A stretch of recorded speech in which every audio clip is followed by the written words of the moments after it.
از قدیم گفتن که قدر و شأن خودتو داشته باش، نیم کیلو باش ولی پسته باش، ارزش داشته باش. ایران نه به دنبال بمب اتم هست و نه نیازی به بمب اتم داره. ملت ایران چه احتیاجی به بمب اتم داره؟ ملت ایران 7000 سال تاریخ بدون بمب اتم داشت و برای دفاع از خودش نیازی به بمب اتم نداشت.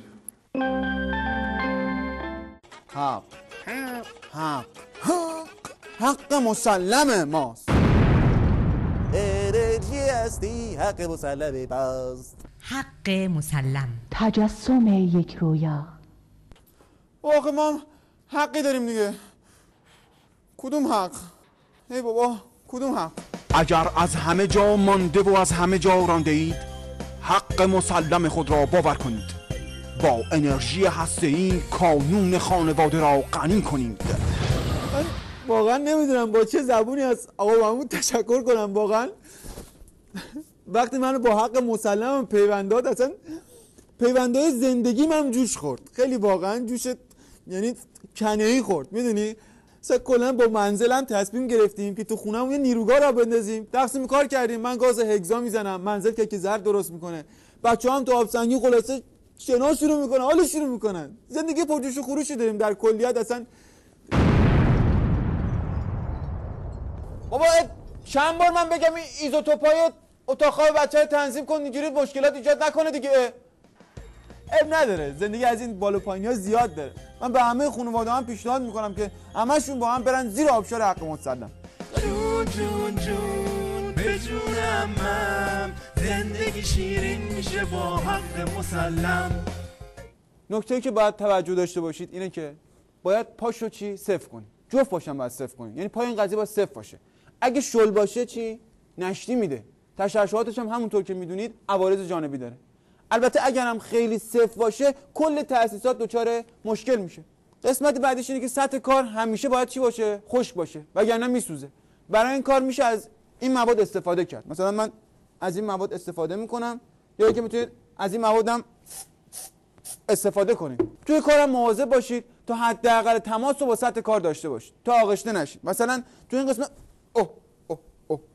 این باید کامل مواظب باشید، کامل باید مواظب باشید، چون چیزی نیستش که به این سادگی هم من خودم چندین بار تجربه داشتم که وضعیت خیلی بیریختی پیش اومد که هر موقع من خودم یادم میاد تو این قضیه دوچار یه سری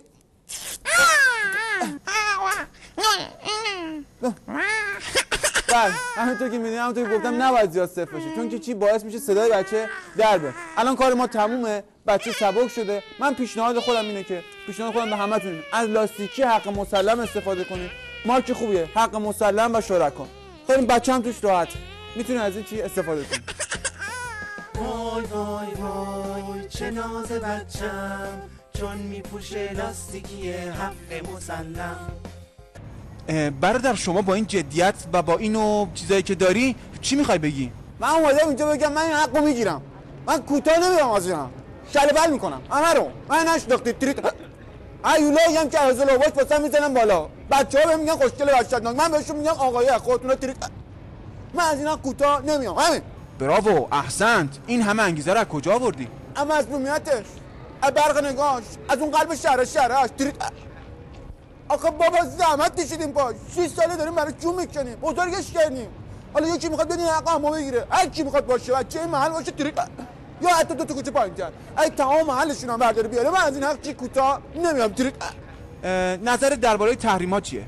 باریکلا اصلا واسه همین اومدم مجلس تحریمشو بگیرم تریت. یعنی اول حقو میگیرم، بعد مجلس تحریمو میگیرم، بعد اون حقی رو گرفتم میارم میدم دستش. یعنی میدی دست مقام عظمای ولایت؟ مقام عظمای ولایت کدوم قریه تریت؟ میدم دست مسلممون دیگه. کی؟ مسلم میگم دیگه، داش ناتنیمه. با من گفتن یکی حقشو میخواد بالا بکشه تریت.